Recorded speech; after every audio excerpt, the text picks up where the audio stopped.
Usama മോനെ എന്താ പിടിച്ചോ കൊടി, നീ ആ നാട്ടിലേക്ക് പോണം, എന്നിട്ട് നിന്റെ ബാപ്പ ഷഹീദായ സ്ഥലത്ത് പോയി ആ ശത്രുക്കളോട് നിന് കണക്കായ പകരം നീ ചോദിക്കണം, ബാപ്പ ഷഹീദായ മണ്ണിൽ നീ ജയിച്ചിട്ട് വരണം എന്ന് പറഞ്ഞു ഉസാമ റളിയല്ലാഹുവിന്റെ കയ്യിൽ അഷ്റഫുൽ ഖൽഖായ ഹബീബായ മുസ്തഫ റസൂലുള്ളാഹി സ്വല്ലല്ലാഹു അലൈഹി വസല്ലം കൊടി കൊടുത്തു. സംഭവം വിശദീകരിച്ചുകൊണ്ടിരിക്കാൻ സമയമില്ല. എന്റെ ബഹുമാനമുള്ള സുഹൃത്തുക്കളെ, ദായികൾ, നാം ദായികൾ, അതേ സുഹൃത്തുക്കളെ, ലാ ഇലാഹ ഇല്ലല്ലാഹുവിന്റെ വാഹകർ, തൗഹീദിന്റെ വാഹകർ, നാം ഞഞ്ഞാമുഞ്ഞ പറയേണ്ടവരല്ല, നാം രാജകീയമായി സംസാരിക്കേണ്ടവരാണ്. നാം സ്വഭാവത്തിന്റെ ഏറ്റവും ഉയർന്ന ദർജ കാണിക്കേണ്ടവരാണ്, വിനയത്തിന്റെ ഏറ്റവും ഉയർന്ന ദർജ കാണിക്കേണ്ടവരാണ്. ഇനിയും തന്നെ ഞാൻ നിങ്ങളെ ഓർമ്മിപ്പിക്കട്ടെ, ബദറുകൾ ഉണ്ടാകുമ്പോൾ തന്നെ പിറകെ ഒരു ഉഹുദ് വരുന്നുണ്ടെന്നുള്ള ബോധം നമ്മൾ മറന്നുപോകാൻ പാടില്ല. ബദർ സന്തോഷത്തിന്റെ ദിവസമായിരിക്കാം, ആ സന്തോഷത്തിൽ അമിതമായി ആഹ്ലാദിച്ചു പോകരുത്. പക്ഷെ ത്യാഗം സഹിച്ചവർ ചിലപ്പോൾ ആഹ്ലാദിച്ചെന്ന് വരാം, പക്ഷെ ആഹ്ലാദത്തിന് കടിഞ്ഞാണിട്ടോളണം. തീരെ ആഹ്ലാദിക്കരുത് എന്ന് പറയാൻ നാം തയ്യാറില്ല. കാരണം മക്കം ഫത്ഹിന്റെ സമയത്ത് സഹാബാക്കളെ ആഹ്ലാദം പ്രകടിപ്പിച്ചിരുന്നു. മക്കം ഫത്ഹിന്റെ സമയം ഏതാണ്ട് 10ലധികം വരുന്ന കുടുംബത്തിന്റെ നേതൃത്വത്തിന്റെ കയ്യിൽ കൊടി കൊടുത്തുകൊണ്ടാണ് 10,000-ഓളം വരുന്ന അനുയായികളുമായി റസൂലുള്ളാഹി തങ്ങൾ മക്കയിൽ പ്രവേശിക്കുന്നത്. ഓരോ ഗോത്രത്തിന്റെ തലവന്മാർക്ക് അടയാളത്തിന് വേണ്ടി ഓരോ കൊടി നബിതങ്ങൾ നൽകി. അതിൽ ഒരു ഗോത്രത്തിന്റെ കൊടി നൽകപ്പെട്ട ചെറുപ്പക്കാരൻ ഉറക്കെ വിളിച്ചു പറഞ്ഞു, ഹാദാ യൗമുൽ മുൽഹിമ യൗമുൻ അദല്ലല്ലാഹു ഖുറൈശ.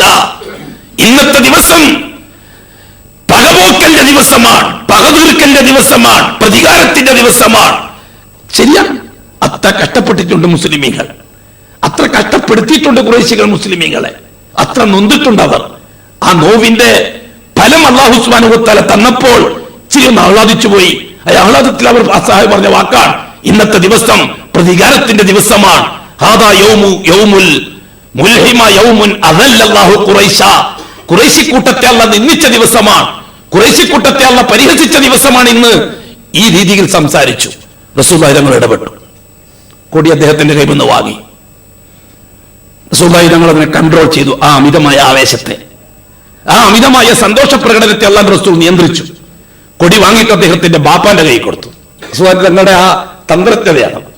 ബാപ്പാന്റെ കൈ കൊടുത്തു. അപ്പം മോന്റെ അടുത്ത് ബാപ്പന്റെ അടുത്ത് മോനിക്ക് പ്രശ്നം ഉണ്ടാവില്ലല്ലോ. എന്നിട്ട് ബാപ്പാനോട് പറഞ്ഞു, നിങ്ങൾ ഉറക്കെ വിളിക്കിൻ, നിങ്ങൾ ഉറക്കെ വിളിക്കിൻ. എന്താ വിളിക്കണത് അറിയോ? ഹാദാ യൗമുൽ മർഹമ യൗമുൻ അഅസ്സല്ലാഹു ഖുറൈശ. ഇന്നത്തെ ദിവസം കാരുണ്യത്തിന്റെ ദിവസമാണ്, പ്രതികാരത്തിന്റെ ദിവസമല്ല. ഇന്നത്തെ ദിവസം ദയയുടെയും സ്നേഹത്തിന്റെയും ദിവസമാണ്.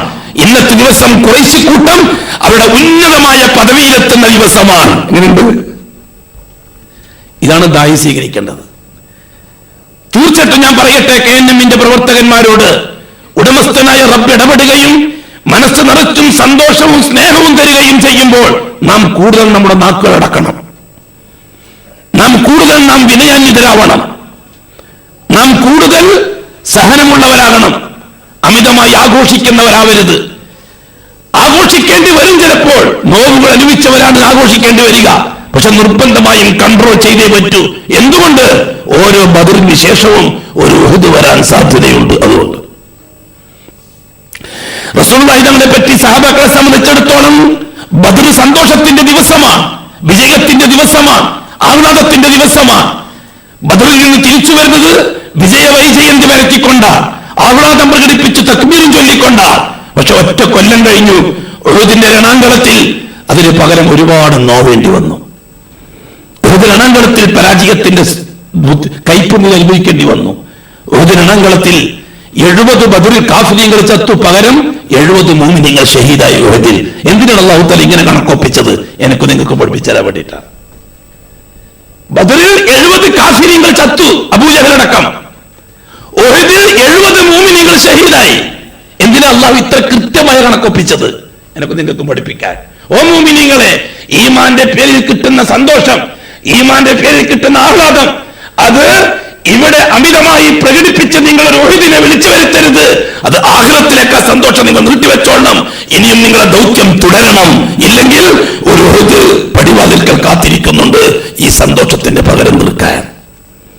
ഇവിടെ ആരാണ് കൂടുതൽ പക്വത ഉണ്ടാക്കേണ്ടത്? ആരാണ് ഇവിടെ കൂടുതൽ പ്രശംസിച്ചിരിക്കേണ്ടത്, സഹനം ചെയ്തിരിക്കേണ്ടത്? അള്ളാഹു ആരെയാണോ സ്നേഹിച്ച് എന്ന് ഉറപ്പുള്ളത് അവരാണ് കൂടുതൽ പക്വമാകേണ്ടത്, അവരാണ് കൂടുതൽ സ്നേഹാലുക്കളാകേണ്ടത്. അതുകൊണ്ട് ഞാൻ വളരെ വ്യക്തമായി ലോകത്തുള്ള മുഴുവൻ തൗഹീദിന്റെ പ്രബോധകന്മാരോടും പറയട്ടെ, നാം വരും നാളുകളിൽ രാജാക്കന്മാരാകണം, സഹനത്തിന്റെയും സ്നേഹത്തിന്റെയും പടയാളികളാകണം. കാരണം എന്താ? നമ്മുടെ നോവുകൾക്ക് അല്ലാഹു സുബ്ഹാനഹു വ തആല ഇടപെട്ട ദിവസങ്ങളാ, നമ്മുടെ വേദനകളും നോവുകളും മാറ്റി ഇടപെട്ട ദിവസങ്ങളാ.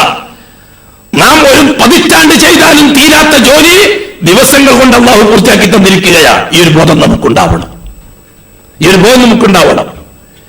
ഒരുപക്ഷെ നിങ്ങൾ ചോദിച്ചേക്കാം, ഇതൊക്കെ പറയാൻ നീ ആരാണെന്ന്. ശരിയാ, ഞാൻ ആരുമല്ല.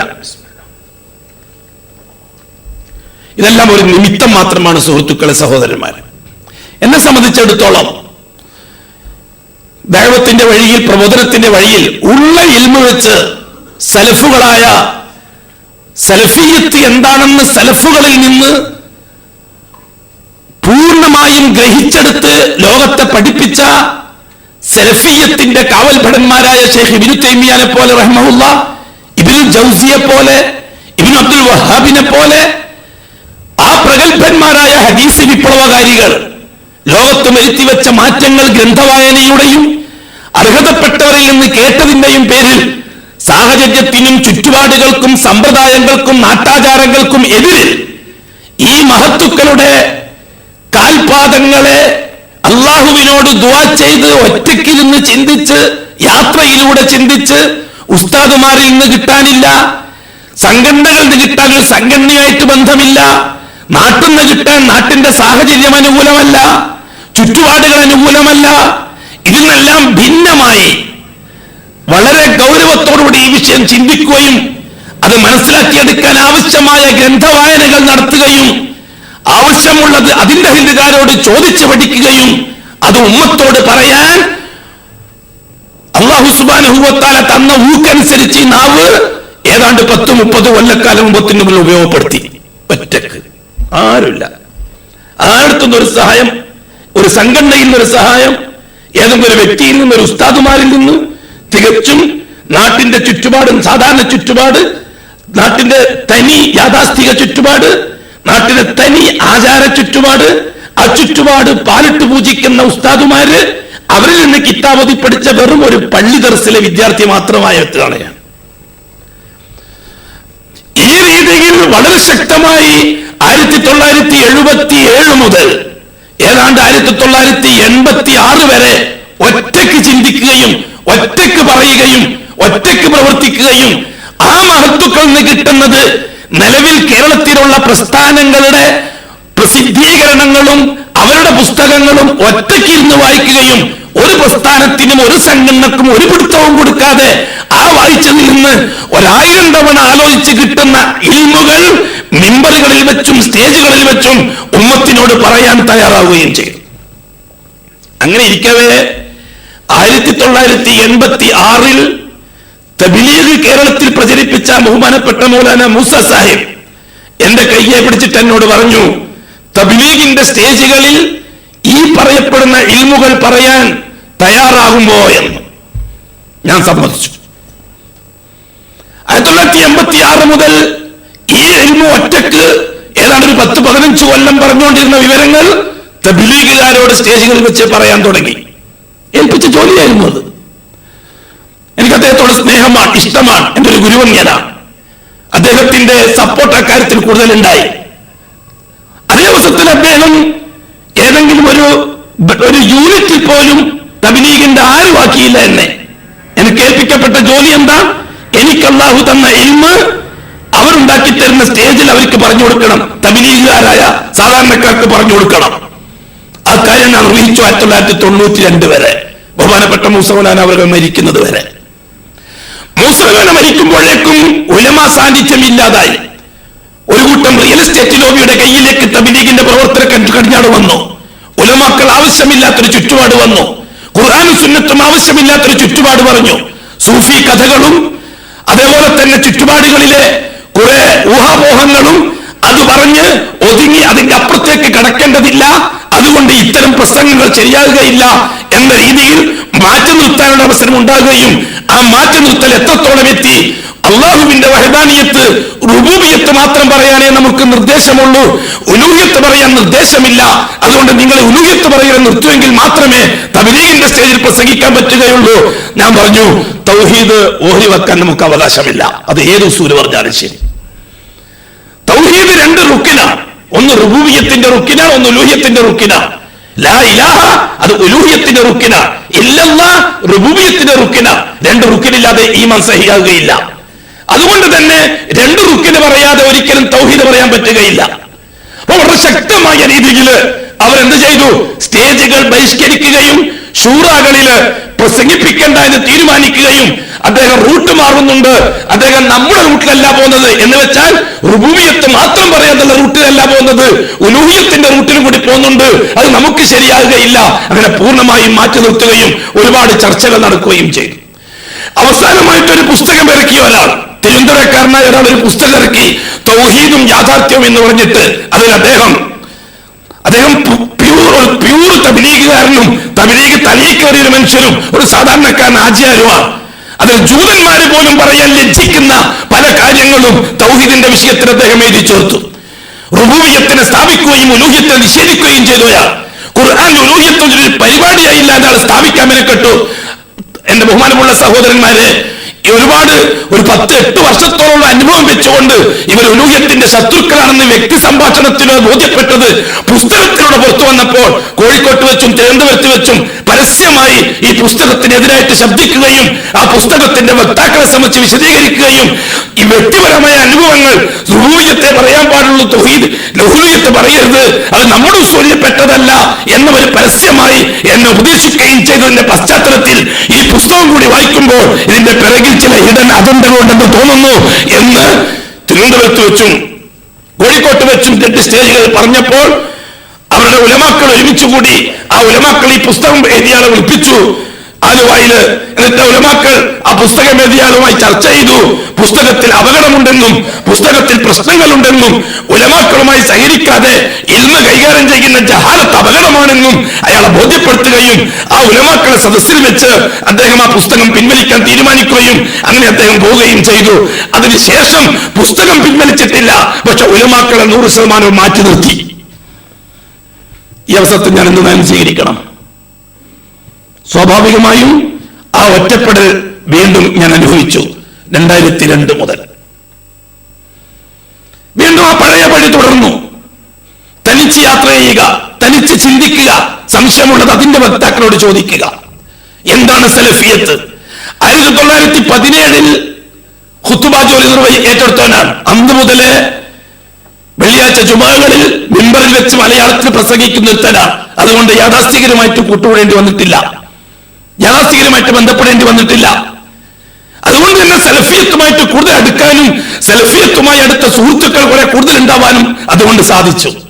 തീർച്ചയായിട്ടും എനിക്കറിയാം, മുജാഹിദുകൾക്കോ ജമാഅത്ത് ഇസ്ലാമിക്കാർക്കോ അതുപോലെയുള്ളവർക്കോ മലബാറിൽ പള്ളികളില്ലാത്തൊരു കാലമായിരുന്നു 80കളും 90ന്റെ തുടക്കങ്ങളും. അതുകൊണ്ട് തന്നെ മലയാളത്തിൽ ഖുതുബ പ്രസംഗം നടക്കുന്നത് കൊണ്ട് സലഫി സുഹൃത്തുക്കൾ ജുമഅക്ക് വരിക എന്റെ പള്ളിയിലായിരുന്നു. തലശ്ശേരിയിൽ 1983 മുതൽ 89 വരെ കണ്ണൂർ സിറ്റി, കണ്ണൂർ കാമ്പസാർ, വളവട്ടണം മണ്ട, ഇവിടെയൊക്കെ മലയാളത്തിൽ മിമ്പറിൽ പ്രസംഗിക്കുന്ന ഖുതുബ അന്നും ഇന്നും എപ്പോഴും. ബഹുമാനമുള്ള സുഹൃത്തുക്കളെ, 2011 സലഫികളായ ചില സുഹൃത്തുക്കൾ എന്നെ വിളിച്ചിട്ട് പറഞ്ഞു, ഞാൻ എന്തിനാണ് ഈ ലാസ്റ്റ് വേളയിൽ, ഞാൻ ഇന്നോടുകൂടി തൽക്കാലം നമ്മൾ ഈ നസീഹത്തിന്റെ മജ്‌ലിസ് നിൽക്കുകയാണ്, ഞാൻ നാട്ടിൽ പോവുകയാണ്, മറ്റന്നാൾ വരും ഇൻഷാ അല്ലാഹ് സുമ്മ ഇൻഷാ അല്ലാഹ് ബിഇദ്നില്ലാ. ഇനിയും വരും അള്ളാഹുവിനെ പറയാൻ, അള്ളാഹുവിന്റെ ഹബീബിനെ പറയാൻ, ആഖിറത്തിനെ പറയാൻ. ആരോട്? ആവശ്യക്കാരോട്, ആവശ്യക്കാരോട്, താലിബീങ്ങളോട്. എന്തുകൊണ്ട്? ദുനിയാവിൽ വേറെ ലക്ഷ്യങ്ങളൊന്നുമില്ല, വേറെ താല്പര്യങ്ങളുമില്ല, ആരെ കൊണ്ട് ഒരു കാര്യം നടക്കാനുമില്ല, നടത്താനുമില്ല, ജീവിതത്തിൽ ശീലിച്ചിട്ടുമില്ല. ആകെ ജീവിതത്തിൽ കൈമുതൽ എന്താണെന്നറിയും നിങ്ങൾക്ക്?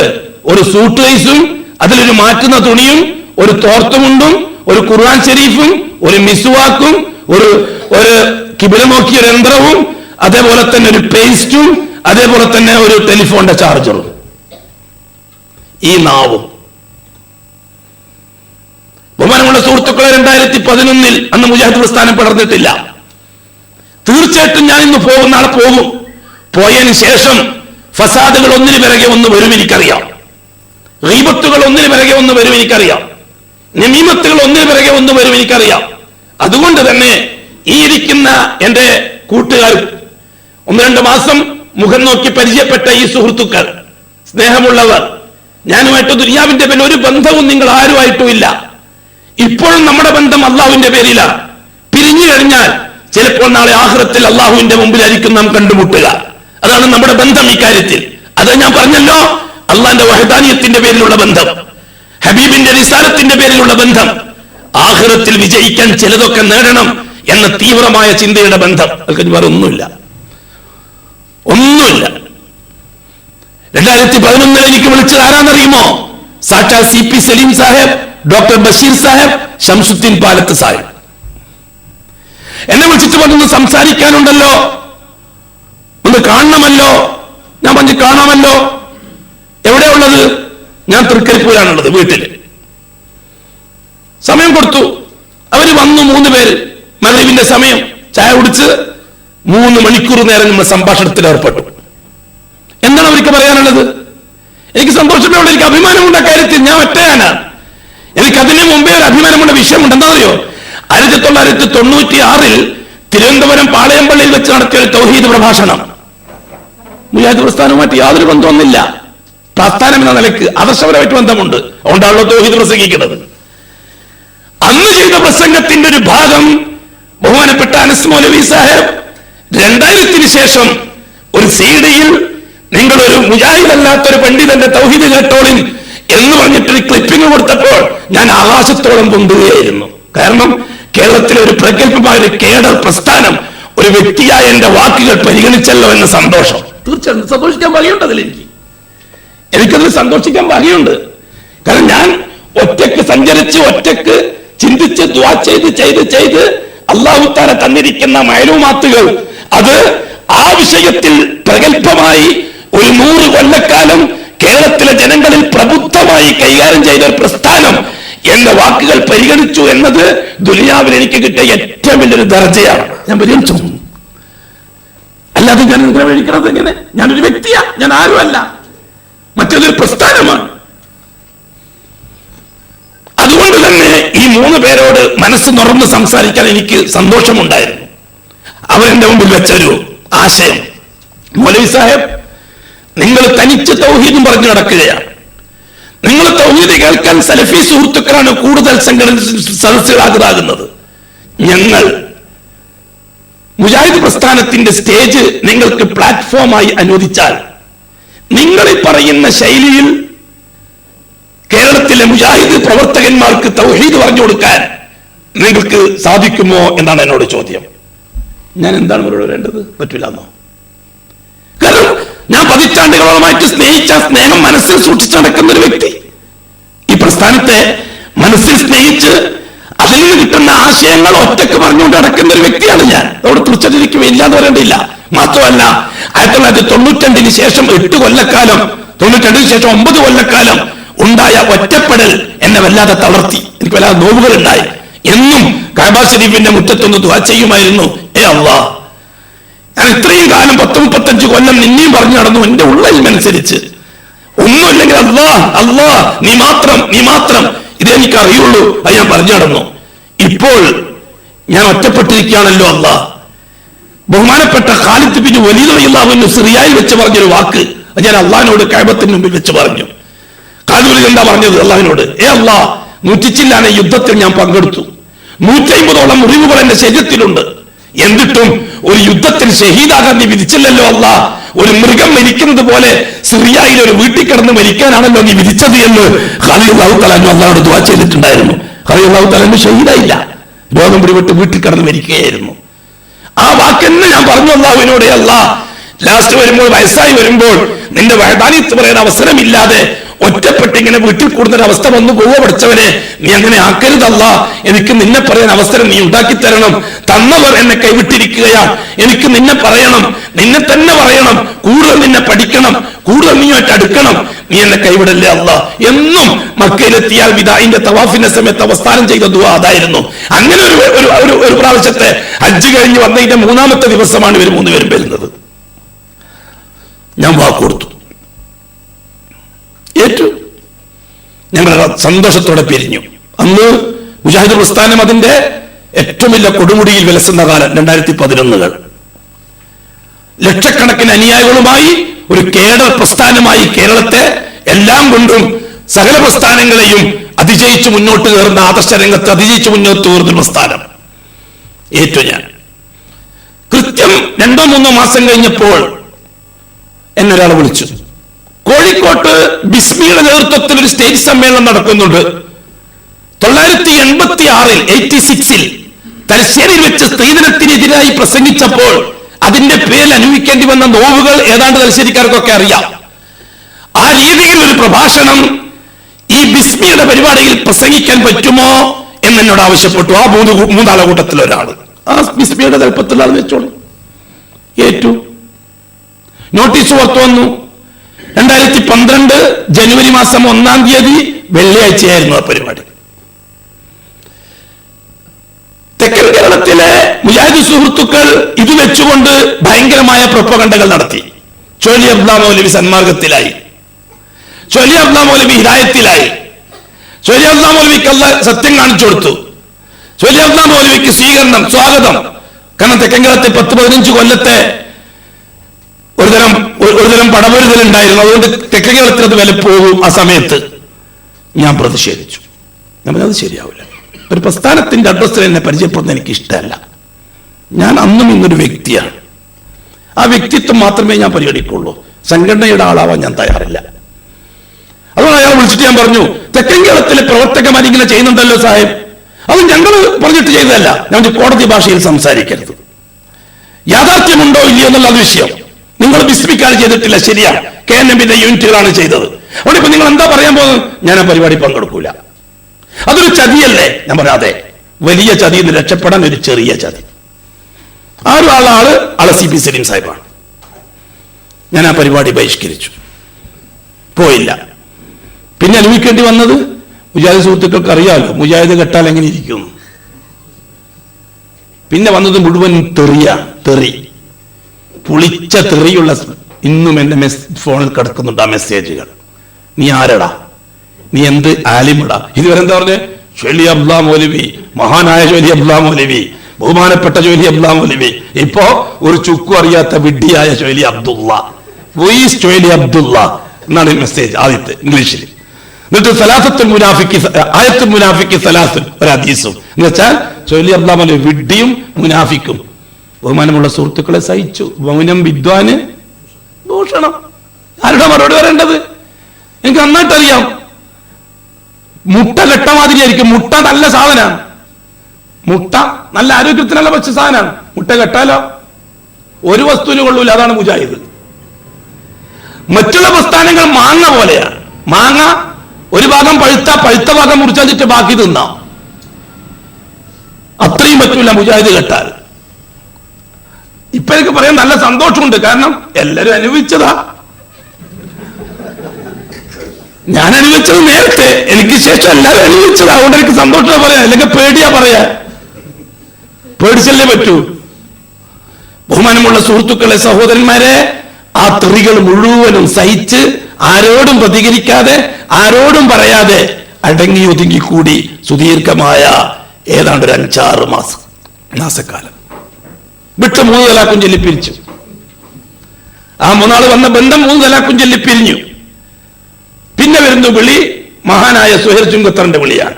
മൗലവി സാഹിബ്, എന്റെ സ്ഥാപനത്തിന്റെ വാർഷിക സമ്മേളനമുണ്ട്, ഒരു മുഖ്യ പ്രഭാഷണം നടത്താൻ സാധിക്കുമോ?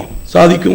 നമ്മുടെ ജോലി അതാണ്. അത്ര കച്ചവടക്കാരൻ അത്ര വിറ്റുകൊണ്ട് നടക്കും, മത്തി കച്ചവടക്കാരൻ മത്തിയും വിറ്റുകൊണ്ട് നടക്കും, സ്വർണ്ണ കച്ചവടക്കാരൻ സ്വർണം വിറ്റുകൊണ്ട് നടക്കും. നമ്മുടെ ജോലി അതാണല്ലോ. എന്താണ് വിഷയം? വിശ്വാസ വിശുദ്ധി. ഓക്കെ, ഏറ്റവും ഞാൻ മഞ്ചേരിയിലെ ചില സുഹൃത്തുക്കളോടൊപ്പം പരിപാടി പങ്കെടുത്തു. 2 മണിക്കൂറും 15 മിനിറ്റും സംസാരിച്ചു. ആ 2 മണിക്കൂർ 10 മിനിറ്റ് പ്രസംഗം അദ്ദേഹം വളരെ കൃത്യമായ ഒരു 15,000 20,000 CD ഉണ്ടാക്കി ഭൂലോകം മുഴുവനും എത്തിച്ചു, ഗൾഫിലും എത്തി. ഈ നടന്ന നിക്കാഹും തലാഖും ഒന്നും സാധാരണക്കാർ അറിയുന്നില്ല. സാധാരണക്കാർ അറിയുന്നത് ഈ CD-യാണ്. അപ്പൊ ചൊല്ലിയല്ലോ അല്ലെങ്കിൽ മുജാഹിദ് തന്നെ. പിന്നെ വിളി വന്നു, യൂണിറ്റ് സമ്മേളനം ഉദ്ഘാടനം ചെയ്യണം, മർക്കസ് ഉദ്ഘാടനം ചെയ്യണം, സെന്റർ ഉദ്ഘാടനം ചെയ്യണം, ജുമാ ഉദ്ഘാടനം ചെയ്യണം. ഓഹോ, പിന്നെ തിരക്കോട് തിരക്ക്. വിളിച്ചപ്പോൾ ഞാൻ പറഞ്ഞു, എനിക്ക് ചില വ്യവസ്ഥകളുണ്ട്.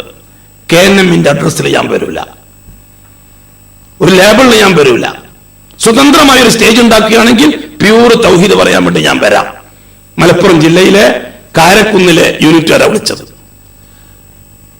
അവരുടൻ തന്നെ ആരെ വിളിച്ചു? AP അബ്ദുൽ ഖാദർ മൗലവിനെ വിളിച്ചു. എന്റെ പ്രിയപ്പെട്ട സുഹൃത്തുക്കളെ, തീർച്ചയായും എനിക്ക് ചില കാര്യങ്ങൾ നിങ്ങൾ അറിയിക്കുന്നതിൽ ഈ അവസരത്തിൽ വളരെ സന്തോഷമുണ്ട്. എന്തെന്നറിയുമോ? കൂടുതൽ ഫസാദും ഗീബത്തും വന്നിട്ട് നിങ്ങൾ തൊലയണ്ട. കാരണം നിങ്ങൾ ഗീബത്ത് പറയുമ്പോൾ എനിക്കത് ലാഭം ഒരുപാട് അനുഭവിച്ചവനാണ് ഞാൻ. കാരണം ഏകപക്ഷീയമായിട്ട് ഗീബത്ത് പറഞ്ഞാൽ ഒരുപാട് ഹജ്ജ്, ഒരുപാട് നിസ്കാരം, ഒരുപാട് നോട്ടീസ് ഒട്ടിച്ച കൂലി, ഒരുപാട് ബാൻപോർട്ട് ഒട്ടിച്ച കൂലി, ഇതൊക്കെ ഇൻഷാ അല്ലാഹ് നാളെ ആഖിറത്തിൽ എന്റെ കിതാബിൽ ഉണ്ടാവും. നല്ല വിശ്വാസമുള്ള ഒരുത്തനാണ് ഞാൻ, നല്ല യഖീനുള്ള ഒരുത്തനാണ് ഞാൻ. അവിടെ നിങ്ങളത് കൂടുതൽ കളയേണ്ടെന്ന് വെച്ചിട്ടാണ് ഇത് പറഞ്ഞത്. എനിക്ക് കിട്ടുന്നത് അയാൾക്കില്ല, നിങ്ങൾക്ക് കഷ്ടപ്പെടാൻ പാടില്ല. AP അബ്ദുൽ ഖാദർ മൗലവി വിളിച്ചു, അന്ന് പിളർന്നിട്ടില്ല. അത് വളരെ രാജാവായിട്ട് സംഘം നടക്കുന്ന കാലം. AP അബ്ദുൽ ഖാദർ മൗലവി അന്ന് കാരക്കുന്ന് യൂണിറ്റുകാരോട് പറഞ്ഞ വാക്ക്, നിങ്ങൾക്ക് തൗഹീദാണ് കേൾക്കേണ്ടതെങ്കിൽ KNM-ന്റെ അഡ്രസ്സിൽ തന്നെ വേണം എന്നിത്ര നിർബന്ധം എന്താ? തീർച്ചയായും ചുഴലി അബ്ദുൽ മൗലവി തൗഹീദ് പറയും, ഞങ്ങൾക്ക് ഉറപ്പുണ്ട്. ധൈര്യമായിട്ട് വിളിച്ചോളിൻ, അദ്ദേഹം പറയുന്നത് മാതിരി നോട്ടീസ് അടിച്ചോളിൻ. എന്താണ് സുഹൃത്തുക്കളെ AP അബ്ദുൽ ഖാദർ മൗലവിയെ സംബന്ധിച്ച് ഞാൻ വിശ്വസിക്കേണ്ടത്? കോക്കസ് എന്നോ, ചതിയനെന്നോ, അധികാരമോഹിന്നോ? ബഹുമാനമുള്ള സുഹൃത്തുക്കളെ, കാരക്കുന്നുകാർ നോട്ടീസ് അടിച്ചു. ഒരു സംഘടന ഉണ്ടാക്കിയവര് തട്ടിക്കുട്ടി ഉണ്ടാക്കി. നോട്ടീസ് അടിക്കണമെങ്കിലും പെർമിറ്റ് ഉണ്ടെങ്കിൽ സംഘടന വേണം. സംഘടന ഉണ്ടാക്കി. കാരക്കുന്നിൽ പ്രസംഗിക്കാൻ ഞാൻ പോയി, തൗഹീദ് പറഞ്ഞു. ഏതാണ്ട് ഒരു 5-6 സ്റ്റേജ്. അതിനുശേഷം എന്റെ ഈ വാശി, ഒരു ദുർവാശി, എന്റെ ഒരു ദുസ്വഭാവം മനസ്സിലായിക്കോളെ. എന്റെ ഒരു വാശി, KNM-ന്റെ അഡ്രസ്സിൽ പറ്റൂല എന്നൊരു വാശി. കാരണം ഇങ്ങനെയൊന്നും സംഭവിച്ചതിന്റെ പേരില് ആ വാശി എനിക്ക് തീർന്നു. ഒരു ദുസ്വഭാവം അതെനിക്ക് തീർന്നു. 5-6 സ്റ്റേജ് കഴിഞ്ഞപ്പോൾ ഞാനോട് പറഞ്ഞു, KNM-ന്റെ അഡ്രസ്സിൽ തന്നെ വെച്ചോളൂ, എനിക്ക് പ്രശ്നമില്ല. KNM-ന്റെ ലേബിളിൽ തൗഹീദ് പറയാൻ ഞാൻ സന്നദ്ധനാണ്. പിന്നെ അൽഹംദുലില്ലാ കോഴിക്കോട്, കണ്ണൂർ, കാസർഗോഡ്, മംഗലാപുരം ജില്ലകളിൽ ഒറ്റ ദിവസം ഒഴിയാതെ അള്ളാഹുവിന്റെ വഹദാനിയത്ത് പറയാൻ അവസരം ഒരുക്കി തന്നു KNM-ന്റെ പ്രവർത്തകന്മാർ. അന്ന് പെടുന്നിട്ടില്ല. അങ്ങനെ 5-6 മാസം മംഗലാപുരത്തും കാസർഗോഡും കണ്ണൂർ ജില്ലകളിൽ, കാര്യമറ്റ എന്റെ പരിസരം വളരെ ശക്തമായി അൽഹംദുലില്ലാ സുമ്മ അൽഹംദുലില്ലാ എനിക്ക് കൂടുതൽ ആവേശമുണ്ടായി, പഠിക്കാൻ ആവേശമുണ്ടായി.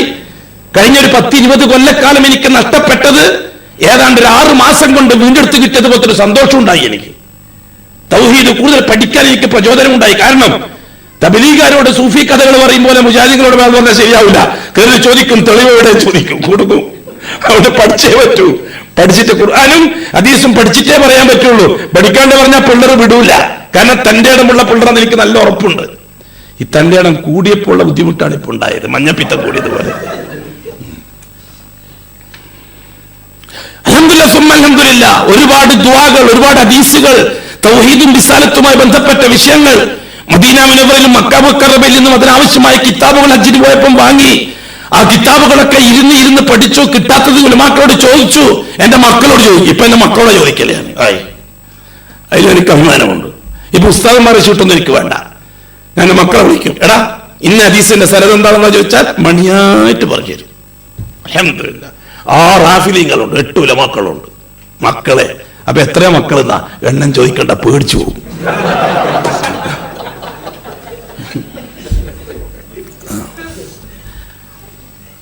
ഇപ്പൊ അങ്ങനെയാണ്. ഇപ്പൊ ഹദീസിൽ എന്തെങ്കിലും സംശയം ചോദിച്ചാൽ അപ്പം തന്നെ മോനെ വിളിക്കും, എടാ ഇന്ന ഹദീസ് സനദ് എങ്ങനെയാണ് പറഞ്ഞു തരും. അത് ഞാൻ ഉമ്മത്തിന് പറഞ്ഞു കൊടുക്കും. അത്രേ എനിക്കറിയുള്ളൂ. ഞാൻ പറഞ്ഞല്ലോ, എനിക്ക് വലിയ സാമർത്ഥ്യമൊന്നുമില്ലെന്ന് ഞാൻ പറഞ്ഞല്ലോ. എനിക്ക് ആകെ അറിയുന്നൊരു വിഷയം ഇതാണ്, അള്ളാഹ് ഒരുത്തനേ ഉള്ളൂ, അവൻ മാത്രമേ ഉള്ളൂ. ലൈസ ബൈനി വബൈനഹു ഷൈ, അള്ളാഹിന്റെ നമ്മളെ ഇടയിൽ വേറൊന്നുണ്ടാകാൻ പാടില്ല. അത്രേ എനിക്കറിയുള്ളൂ. ആ അള്ളാഹുവിനെ സ്വന്തമാക്കാൻ ഒറ്റ വഴിയേ ഉള്ളൂ, മുഹമ്മദുർ റസൂലുള്ളാഹ്. ആ റസൂലുള്ളാഹിനെ അനുസരിക്കുന്ന രണ്ട് രീതിയിലാണ്, ഒന്ന് ഇത്താഅത്താണ്, മറ്റൊന്ന് ഇത്തിബാഅ്. ഇത്താഅത്ത് അൽഹംദുലില്ലാഹ് ബുദ്ധിവെച്ച കാലം മുതലേ ശ്രദ്ധിക്കാറുണ്ട്. ഇപ്പോൾ ഇത്തിബാഇന്റെ ശ്രമത്തിലാണ്. അത്രേ ഉള്ളൂ കാര്യം. ഒന്ന് മരിക്കണം, ഇനി റാഹത്തായിട്ടൊന്ന് മരിക്കണം, വേറെ ലക്ഷ്യമൊന്നുമില്ല. ഇനി സന്തോഷമായിട്ട് അള്ളാഹ് അള്ളാഹ് എന്ന് പറഞ്ഞുകൊണ്ടേ മരിക്കുക. ഒരു സ്റ്റേജിൽ വെച്ച് ഇതേപോലെ വഹദാനിയത്ത് പറഞ്ഞുകൊണ്ടിരിക്കുമ്പോൾ അതുപോലെയുള്ള സ്ഥലത്ത് വെച്ച് ആഗ്രഹം തോന്നും. അള്ളാഹിനോട് പറയുന്ന ആഗ്രഹം അതാണ്. ബഹുമാനമുള്ള സുഹൃത്തുക്കളെ, സഹോദരന്മാരെ, ആ വർഷം ഹജ്ജിന് പോയി. മദീന മുനവ്വറയിൽ പള്ളി നിസ്കരിച്ചിട്ട് വരുമ്പോൾ ഒരു മെസ്സേജ് വന്നു ഫോണിലേക്ക്. എന്താണ് മെസ്സേജ്? All programme cancelled. KNM-ന്റെ പേരിൽ നിശ്ചയിച്ച മുഴുവൻ പ്രോഗ്രാമും ക്യാൻസൽ ആക്കിയിരിക്കുകയാണ്. തളർന്നുപോയി. എന്തായിരിക്കും കാരണം അറിയില്ല. നടന്നു വരികയാണ് മദീനത്തെ പള്ളിയിൽ നിന്ന്. ഞാൻ എൻ്റെ മകളെ അടുത്തുള്ള ഒരു കൂട്ടുകാരനെ വിളിച്ചു. എന്താണ് ഇങ്ങനെ കേട്ടല്ലോ, എന്താണ് സംഭവം?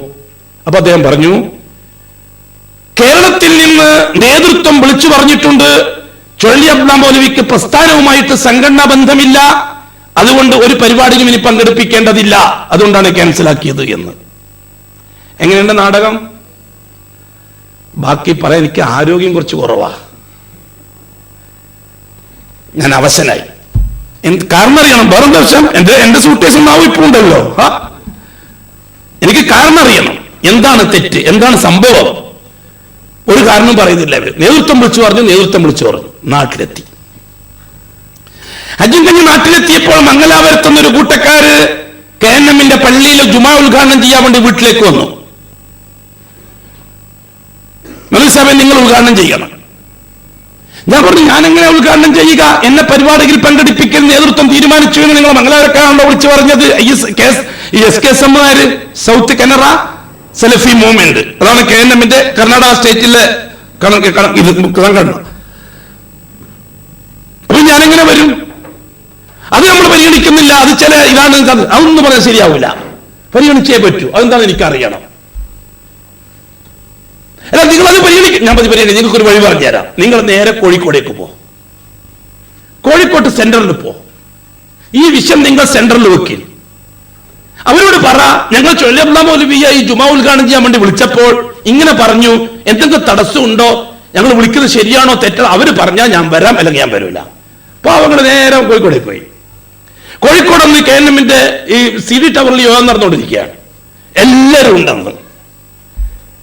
എനിക്കോ ഇവരാരും എനിക്ക് പരിചയമില്ല. അതാ വലിയ തമാശ. ഈ അബ്ദുറഹ്മാൻ സാഹിബ് എന്ന സാധനത്തിനെ മിഞ്ഞാന്ന് CD-യിലാ കണ്ടത്. ഞാൻ ചോദിച്ച ആസിഫ് സാഹിബിന്റെ മോനോട്, എടാ ആ ചോദ്യം അടിക്കാൻ ആരാടാ? അപ്പൊ അബ്ദുറഹ്മാൻ സലഫി. ഇതാണ് എന്റെ പരിചയം. ഇവരൊക്കെ ഇവരെല്ലാം ഉണ്ട്. മംഗലാപുരക്കാരൻ ചോദിച്ചു, ഞങ്ങൾ വന്നത് ഒരു ജുമാ ഉദ്ഘാടനം ചെയ്യാൻ ചൊയ്ലി ഉസ്താദിനെ വിളിക്കണം, KNM-ന് എന്തോ തടസ്സം ഉണ്ടെന്ന് കേട്ടു, അതുകൊണ്ടാണ് ഞങ്ങൾ വന്നത്. അപ്പോൾ അവര് മൂക്കത്ത് കൈവച്ചുകൊണ്ട് പരസ്പരം നോക്കി. അവർ പറഞ്ഞു, ഒരു തടസ്സവും ഇവിടുന്ന് പറഞ്ഞിട്ടില്ലല്ലോ, ധൈര്യമായിട്ട് വിളിച്ചോളിൻ, അദ്ദേഹത്തിന് ഒരു വിലക്കും ഞങ്ങൾ കൊടുത്തിട്ടില്ല. എങ്കിൽ ഈ വിളിച്ചു പറഞ്ഞ നേതൃത്വം ആരാണ്? സിനിമ ഷൂട്ട് ചെയ്യാൻ എനിക്കറിയില്ല, ചെയ്തേനെ. ആരാണ് എന്റെ പിറകിൽ പ്രവർത്തിച്ചത്? ബഹുമാനമുള്ള സുഹൃത്തുക്കളെ, സഹോദരന്മാരെ, അവർ എന്റെ വീട്ടിലേക്ക് തിരിച്ചു വന്നു. അവരിങ്ങനെ പറഞ്ഞിട്ടുണ്ട്. ഞങ്ങൾ അവരോട് പറഞ്ഞു, ഒന്ന് നിങ്ങൾ ഉസ്താദിനെ വിളിച്ചു പറ. അപ്പൊ അബ്ദുറഹ്മാൻ സലഫി പറഞ്ഞത്, അദ്ദേഹത്തെ പോലത്തെ ഒരു മനുഷ്യൻ നമ്മളെങ്ങനെ വിളിച്ചു പറയാ? ഒരു മര്യാദ കേടല്ലേ? നേരിട്ട് കണ്ട പറയുമ്പോൾ എല്ലാവരും ഫോൺ ചെയ്ത് പറയല്, നിങ്ങൾ തന്നെ പറഞ്ഞാൽ മതി. ഞാൻ എന്ത് നയം ചെയ്തിരിക്കണം ഇവിടെ കാര്യത്തിൽ? അവര് വീട്ടിൽ വന്നു. അവരോട് ഞാൻ പറഞ്ഞു, പോരാ, SKSM-കാർ ഇടഞ്ഞു നിൽക്കുകയാണ്, അവരെയും കൂടി സമ്മതം ഉണ്ടെങ്കിൽ മാത്രമേ ഞാൻ വരുള്ളൂ. കാരണം ഞാൻ കുത്തുമാർ വെച്ചിട്ട് പോകും, നിങ്ങൾ പരസ്പര കാണത്തിൽ ഇടച്ചിലാവും. ഞാൻ കാരണക്കാരാകില്ല. ഞാൻ പറഞ്ഞല്ലോ, എന്റെ സൂട്ടേഴ്സും എന്റെ നാവും ഇപ്പോ എന്റെ കയ്യിലുണ്ട്. അവർ തിരിച്ചുപോയി മംഗലാപുരത്തേക്ക്. SKSM-ന്റെ യോഗത്തിൽ വിളിച്ചു. ആ യോഗത്തിന് ഈ വിഷയം വെച്ചു.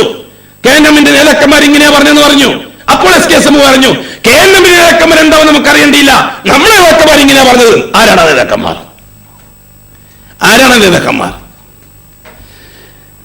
ഈ അബ്ദുൽ ഖാദർ മൗലവിയും ഈ മദീനിയും ഈ അബ്ദുറഹ്മാൻ സലഫിയും അല്ലാത്ത വേറെ ആരാണ് ഇതിന്റെ ഇടയിൽ പ്രവർത്തിക്കുന്നത്? അപ്പൊ ഇതിന്റെ ഇടയിൽ ആരൊക്കെയോ ഉണ്ട്. ഈ വിവരം എന്നെ വിളിച്ച് പറഞ്ഞപ്പോൾ ഞാൻ പറഞ്ഞു ഞാൻ വരികയില്ല, അത് ക്ലിയർ ആവട്ടെ, എന്നിട്ട് ഞാൻ വരാം. ഈ സന്ദർഭത്തിൽ തന്നെ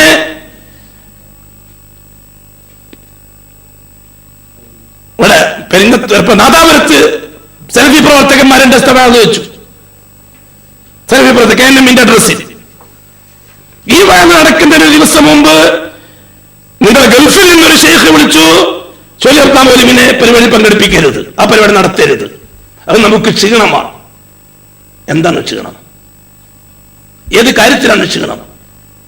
അപ്പോൾ ആ പ്രവർത്തകന്മാർ അബ്ദുറഹ്മാൻ സലഫിനെ വിളിച്ചു. ഇതെല്ലാം വിലസുന്ന കാലത്തെ കഥയായി പറയുന്നത് 2011-12 വലിയവരെയുള്ള, അന്ന് പറഞ്ഞിട്ടില്ല, എല്ലാം രാജാക്കന്മാരാ, കുട്ടി രാജാക്കന്മാരും വലിയ രാജാക്കന്മാരും. ഉടൻ തന്നെ അബ്ദുറഹ്മാൻ സലഫി വിളിച്ചിട്ട് ചോദിച്ചു, ഇങ്ങനെ ഞങ്ങൾ പരിപാടി വെച്ചിട്ടുണ്ട് നാദാപുരത്ത്, പക്ഷെ ഗൾഫിൽ നിന്ന് ഇങ്ങനെ ചില വിളി വരുന്നുണ്ട് ശേഖന്മാരുടെ, എന്താണ് ഞങ്ങൾ ചെയ്യേണ്ടത്? അബ്ദുറഹ്മാൻ സലഫി പറഞ്ഞു, ധൈര്യമായിട്ട് നടത്തിക്കോളി, ചൊല്ലം പോലുവിന്റെ തൗഹീദ് നമുക്ക് ദോഷം ചെയ്യില്ല എന്ന്. ഞാൻ എന്ത് നേരം ചെയ്യിക്കണം അവരോട്? അത് കഴിഞ്ഞ് പെരിന്തൽമണ്ണയില് മഞ്ചേരിയിലുള്ള ചില തബ്ലീഗ് സുഹൃത്തുക്കളോട് പറഞ്ഞു, എനിക്കറിയണം, അറിയുകയും ചെയ്യണം, നിർബന്ധമായിട്ടും അറിയണം.